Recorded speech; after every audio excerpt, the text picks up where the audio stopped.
Le président de la région Normandie a besoin de vous. D'abord, sur le front de l'emploi, qu'il y ait ici 1060 entreprises ambassadrices métiers. Donnez envie aux jeunes femmes, jeunes hommes, de pouvoir embrasser tel ou tel métier.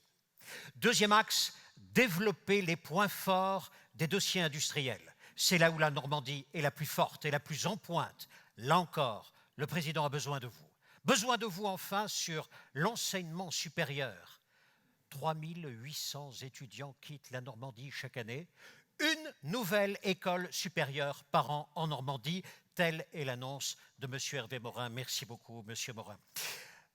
Ajoutons à cela, M. Morin, que ici, vous êtes dans l'université des entrepreneurs normands. Cela signifie ceci. Actuellement, au moment où je parle, 600 étudiants des écoles supérieures d'ingénieurs, écoles supérieures de commerce, suivent en ligne vos travaux. Un jour peut-être seront-ils dans vos entreprises. Un jour suivront-ils votre exemple et à leur tour entreprendront-ils au nom de la Normandie. Hier déjà, ils ont disputé un challenge, le Challenge Cub, contre une cinquantaine de chefs d'entreprise. Ceci s'appelle comment ? Cela s'appelle tendre la main. Lorsque les aînés tendent la main aux jeunes qui montent et qui viennent petit à petit sur le terrain, qui viennent petit à petit sur le marché. Personne d'autre que Geoffroy Roux de Bézieux sait combien tendre la main pour aider ou pour être aidé demande à la fois humilité et également enthousiasme. Puis-je vous demander d'accueillir avec moi le président du MEDEF, M. Geoffroy Roux de Bézieux.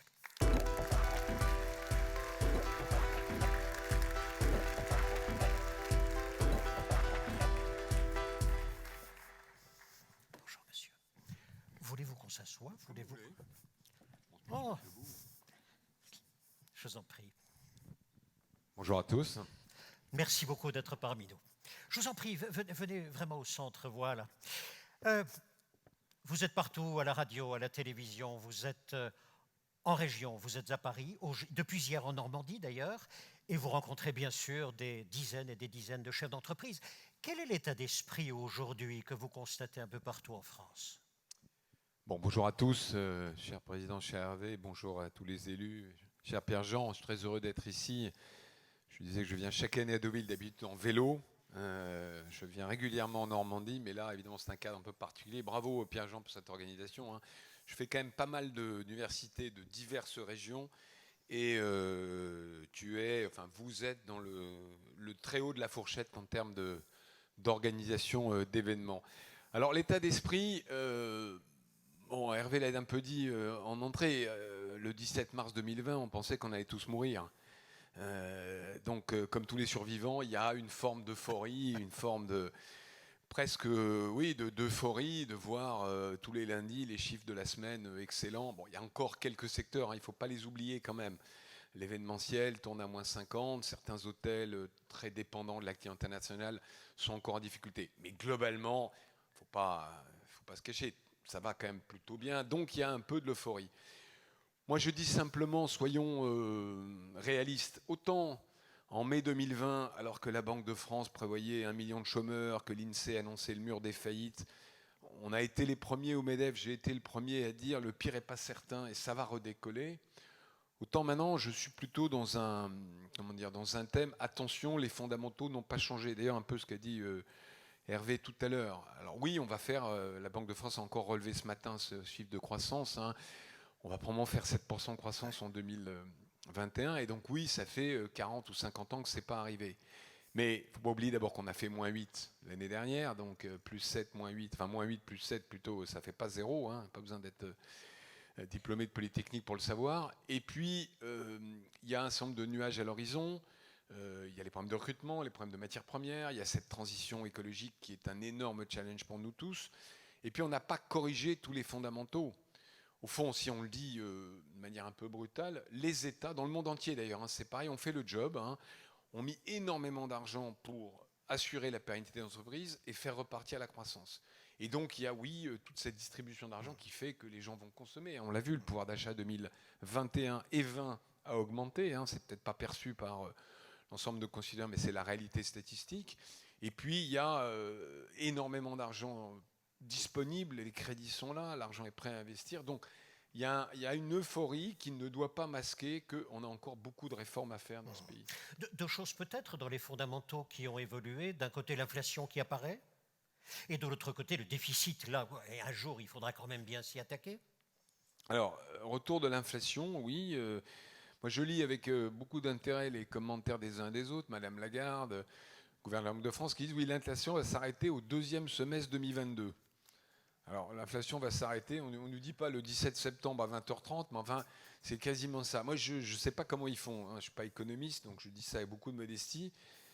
J'ai l'impression qu'on est reparti dans un cycle salaire-inflation, peut-être pas ce qu'on a connu dans les années, enfin, moi pas, mais certains ont connu les années 70, et il faut le dire, on aura une pression sur les salaires en janvier. On a fait tous, pour la plupart, une bonne année. Donc oui, il va y avoir un peu d'inflation. Est-ce que c'est une mauvaise chose ? On peut se poser la question avec le niveau d'endettement qu'on a. On sait très bien, si on est un peu cynique, que quand il y a beaucoup d'endettement, ça répond à votre deuxième question, il y a deux manières d'effacer l'endettement. Il y a la guerre, donc ça n'a jamais été une très bonne solution, et puis il y a un peu d'inflation. Il faut que cette inflation reste contenue, mais si on repart sur 3-4% d'inflation, comme c'est le cas aux États-Unis aujourd'hui, ce n'est pas forcément une catastrophe. J'en profite pour dire qu'il faut qu'on arrive à passer les augmentations de prix de matières premières dans la chaîne de valeur. Alors pour ceux qui sont en B2B, aux acheteurs et aux grandes entreprises quand on est sous-traitant, et pour ceux qui sont en B2C, notamment dans la grande distribution, au consommateur final. Et effectivement, pas complètement évident quand on part de 30 années de zéro, mais il faut quand même s'y préparer, et c'est collectivement notre responsabilité. D'une manière générale, je pense que cette pandémie doit nous permettre de sortir d'une maladie, d'un poison qui a désinstruit la France, entre parenthèses, de l'Europe, qui est l'économie low cost. La recherche permanente et absolue du meilleur prix et de l'optimisation absolue des chaînes de valeur nous a conduit dans une impasse. Alors, je ne pense pas qu'on revienne complètement en arrière, hein. Il ne s'agit pas de démondialiser, comme le dit Montebourg, mais d'avoir une vision un tout petit peu plus équilibrée des systèmes. J'ai été très heureux d'entendre le président Morin tout à l'heure nous dire que dans les appels d'offres publics, enfin, pas publics d'ailleurs, si j'ai bien compris, de la région, le critère prix, évidemment, était présent, mais n'était pas le critère unique et absolu. J'ai entendu hier Madame Lemoine, je ne sais pas si elle est là, sur les masques, qui a réussi, semble-t-il, à faire en sorte que sur les appels d'offres publics, sur les masques, le prix ne soit pas le critère unique. C'est important parce que on est quand même dans un pays un peu schizophrène où on a le matin le ministre de l'économie qui nous demande d'augmenter les salaires, mais l'après-midi, son administration qui fait des appels d'offres pour nettoyer, je ne sais pas, les grands hôpitaux de Paris avec un prix à l'heure qui fait qu'on doit payer les gens en dessous du SMIC, sinon on perd de l'argent.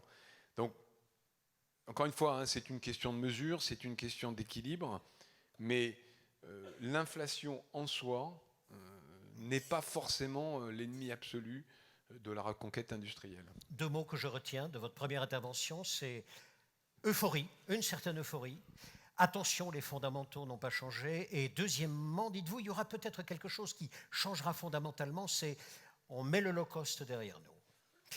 Deuxième point, quand même, vous répétez en permanence que le plus grand défi que tous les entrepreneurs ont devant eux désormais, c'est la transition écologique. Peut-être le défi à nul autre semblable depuis des décennies. Oui, je crois que c'est la mère de toutes les batailles. Pourquoi ? Parce qu'au fond, depuis 200 ans, le capitalisme, l'économie de marché, a pu consommer sans frein, sans limite, des ressources d'énergie qui étaient faciles à stocker, qui étaient pas chères à exploiter, et sur lequel on ne payait pas ce qu'on appelle les externalités, c'est-à-dire l'émission de CO2. Capitaliste, il n'y a pas plus plastique, il n'y a pas plus agile, il n'y a pas plus adaptable comme système. Donc on s'est adapté collectivement, les entrepreneurs, à toutes les révolutions. On s'est adapté à l'électricité, on s'est adapté à l'informatique, on s'est adapté à tout. Et à chaque fois, il y a un phénomène très connu de destruction-création, enfin création-destruction. Donc il y a des énergies, enfin des secteurs qui disparaissent, d'autres qui se créent. Là, ce qu'on nous demande de faire, c'est complètement changer le logiciel, c'est-à-dire que produire, consommer, voyager, agir, c'est émettre du CO2. Là, on nous dit qu'il va falloir arrêter et arriver à zéro émission carbone. Je ne suis pas sûr, au fond, que tout le monde ait bien compris ce que veut dire zéro émission carbone. C'est un changement logiciel très profond. Et là, on a deux solutions qui commencent toutes les deux par D. Soit on déconsomme, soit on décarbone. Alors, il y a quelques hommes politiques, quelques femmes politiques d'ailleurs en particulier, qui sont sur ce thème de décroissance, déconsommation. Vous avez entendu dans la primaire, Europe Écologie Les Verts. Oui, c'est pas la prière que j'ai envie de faire, cher, mais bon. Madame Rousseau, pour ne pas la nommer, qui a un logiciel cohérent, complètement, pour moi, fou, mais cohérent. Bon. Je pense quand même que l'essentiel de nos concitoyens n'est pas prêt à aller dans cette direction-là. Par contre, la croissance responsable, c'est la raison d'être du MEDEF, la croissance sobre, elle n'est pas du tout simple. Parce qu'encore une fois, tout le logiciel, tous les systèmes de production sont conçus différemment, avec une énergie qui est abondante, qui est stockable et qui émet du CO2. Et je vais citer, dans une assemblée du MEDEF, c'est toujours rigolo de citer Daniel Cohn-Bendit, mais Cohn-Bendit, il y a 2 mois ou 3 mois, juste avant l'université d'été du MEDEF, la REF, disait « Il n'y a pas de transition écologique douce ». Je crois qu'il a raison. C'est un effort colossal qu'on a à faire. C'est un effort en investissement et c'est un effort en coût. Parce que finalement, pour le dire simplement, si produire vert, c'était moins cher, on l'aurait tous fait depuis longtemps. C'est totalement darwinien, notre système de production. Donc produire vert, ça coûte plus cher, et ça coûte plus cher en OPEX et en CAPEX, si je veux dire, pour prendre des termes d'entreprise. Donc il faut s'y préparer, il faut investir massivement. Ça réclame du coup qu'on rende le reste de l'économie compétitive. C'est-à-dire que quand on demande la baisse des impôts de production sur l'industrie, ce n'est pas juste pour gagner plus d'argent. C'est pour pouvoir financer massivement les investissements qu'on a à faire dans l'hydrogène, décarboné ou bientôt vert, dans le changement de modèle énergétique. J'étais tout à l'heure avec un chef d'entreprise de la distribution. Je crois qu'il est franchisé Carrefour en Normandie. Il me disait, moi, tous nos bâtiments, on les a conçus dans les années 80, ils sont énergétiquement pas bons, ils ont des systèmes d'électricité qui consomment beaucoup, etc. Il faut tout refaire. Mais c'est tout refaire sans que ça rapporte rien. Il n'y a pas un client de plus qui va venir. Et on ne peut pas augmenter le prix des pâtes ou le prix du coca. Ça. Et donc, c'est pour ça que je dis que c'est la mère de toutes les batailles. Et c'est aussi la mère de toutes les batailles culturelles, idéologiques et politiques. Parce que l'écologie en France a été confisquée par des idéologues qui ont une vision politique du combat. C'est-à-dire qu'à travers l'écologie, ils veulent démonter l'économie de marché. C'est pour ça que je pense que le MEDEF, et c'est pour ça que j'ai souhaité que le MEDEF s'en empare, en disant, mais les vrais écologistes, je dis ça au mois de septembre, ça a fait un peu de buzz, les vrais écologistes, ce sont les entrepreneurs. Pourquoi ? Parce que c'est eux qui ont les clés du changement. Donc, voilà le combat que je souhaite mener évidemment avec vous, à la vitesse qui permet à nos sociétés de garder le niveau de prospérité qu'elles ont. Et c'est tout l'enjeu du débat qu'on a avec la Commission européenne et avec le Green Deal. Mais c'est un combat qu'on doit mener tous ensemble. Le mot ici que je retiens, c'est le mot brutal.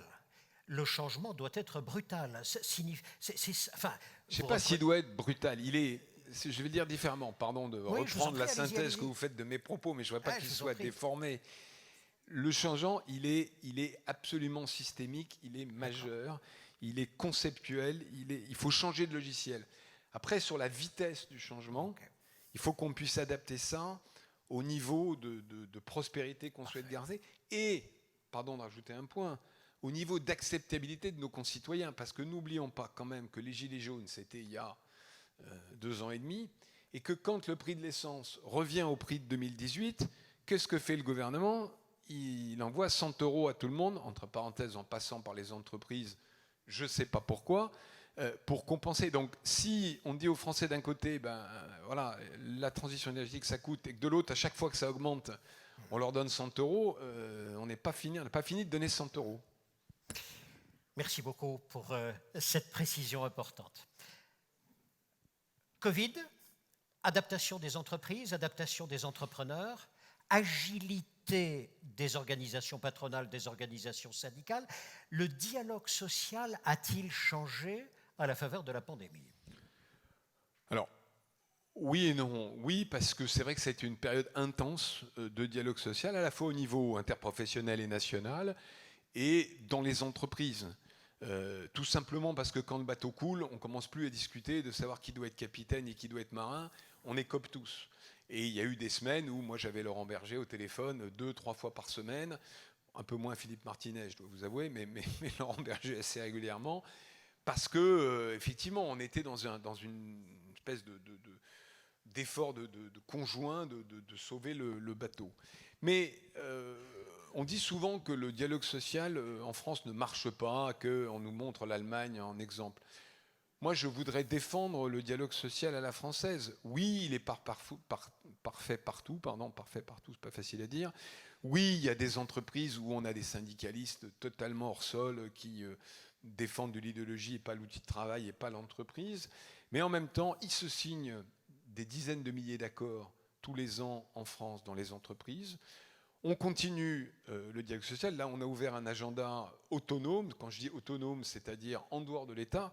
D'ailleurs, en réalité, le dialogue social en France fonctionne quand l'État n'est pas au milieu de la pièce.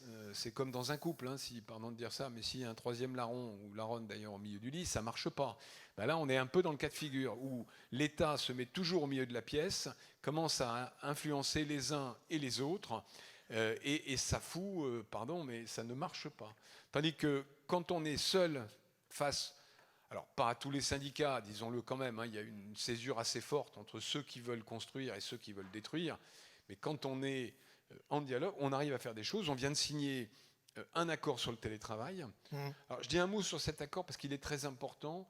Je pense qu'on a créé une nouvelle norme sociale dans ce pays avec cet accord. Pourquoi ? Parce que, historiquement, les accords, ce qu'on appelle les ANI, accords national interprofessionnels, c'est des accords signés depuis Paris pour donner une norme d'organisation de toutes les entreprises dans toute la France.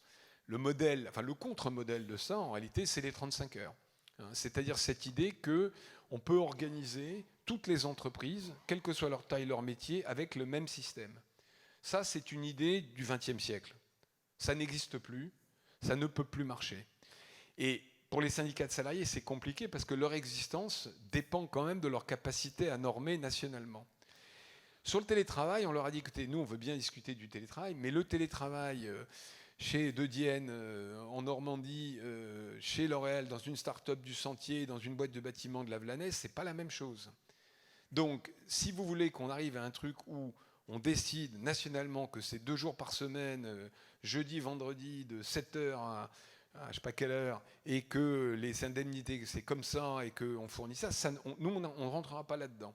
Si vous voulez, par contre, un guide qui est finalement un mode d'emploi, qui dit aux délégués syndicales de l'entreprise et aux patrons, si vous voulez un accord télétravail, voilà toutes les cases à cocher, voilà tous les éléments à regarder, mais c'est à vous, sur le terrain, dans la branche, ou préférablement dans l'entreprise, de prendre ce document, de vous en saisir, banco. Et c'est à ça qu'on est arrivé. Et c'est la première fois qu'on signe un accord qui n'est pas un accord normatif, prescriptif et centralisateur, mais un accord mode d'emploi qui permet à chacun et à chacune sur le terrain et proche des réalités de trouver le meilleur dispositif.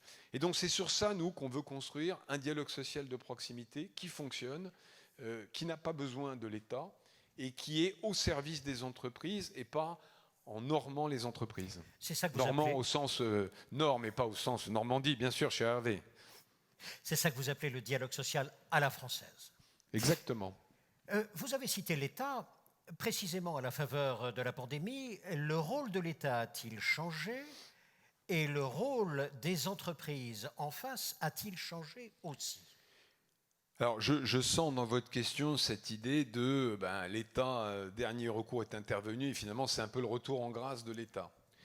Alors, oui et non. Oui, parce qu'effectivement, quand on arrête l'économie, le seul qui peut intervenir, parce qu'il peut imprimer finalement de l'argent sans limite, c'est l'État.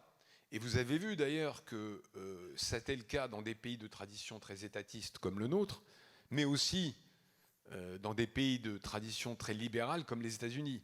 Ça a été exactement le même type d'intervention. Pourquoi ? C'est simple à comprendre. À partir du moment où on dit aux entreprises, vous fermez, le seul qui reste en garant ultime, en quelque sorte, en assureur ultime, c'est l'État. Et je le dis là, hein, la réaction des États, encore une fois au pluriel, hein, parce qu'on a retrouvé, ce qui est très intéressant, qu'on a retrouvé vraiment les mêmes dispositifs sous des noms différents partout dans le monde, a été la bonne, en préservant l'outil de travail en quelque sorte. Elle a permis ce redémarrage qu'on vit aujourd'hui, là aussi partout dans le monde, qui est très très fort. Donc c'était la bonne solution. Est-ce que ça veut dire pour autant que l'État est devenu tout puissant et doit intervenir matin, midi et soir dans la vie des entreprises? Je ne le crois pas. C'est-à-dire que quand on redevient dans un système normal où il n'y a plus de confinement, il n'y a plus d'arrêt de l'économie, l'État doit retrouver sa juste place. Alors, évidemment, c'est le vieux débat entre les libéraux et les sociodémocrates. Quelle est la juste place de l'État? Bon, là, si je vais voilà, on en a pour 2 heures, donc je ne vais pas dire ça. Mais je vais le dire simplement avec quelques mots. Ma conviction, c'est que l'État a un rôle majeur à jouer dans l'économie. Moi, je ne suis pas de ceux qui pensent que, je ne suis pas un libertarien, je ne pense pas qu'il ne faut pas d'État. L'État, il doit définir le cap, il doit définir les grandes règles. On a besoin de règles quand on est entrepreneur. Le libéralisme, ce n'est pas la jungle, hein. Ce n'est pas chacun pour soi. Mais après, il doit faire en sorte que l'énergie entrepreneuriale qui est la vôtre, le génie entrepreneurial, la capacité à créer, puisse s'exprimer le mieux possible. Il doit laisser faire, faire en sorte de faire faire, mais pas faire lui-même. Et la tentation, évidemment, après la période qu'on a vécue, c'est qu'on passe de garant ultime à acteur de l'économie. C'est tout le risque du plan d'investissement, les 30 milliards dont on parle. Si c'est gouverné, si j'ose dire, si l'exécution de ce plan, si la gouvernance est laissée aux mains des entrepreneurs, ça marchera. Si on refait le plan calcul, ça ne marchera pas. Et c'est tout le débat qu'on va avoir, je pense, pour la présidentielle. Merci beaucoup pour votre intervention, Monsieur Geoffroy. Merci à vous. Merci de votre invitation.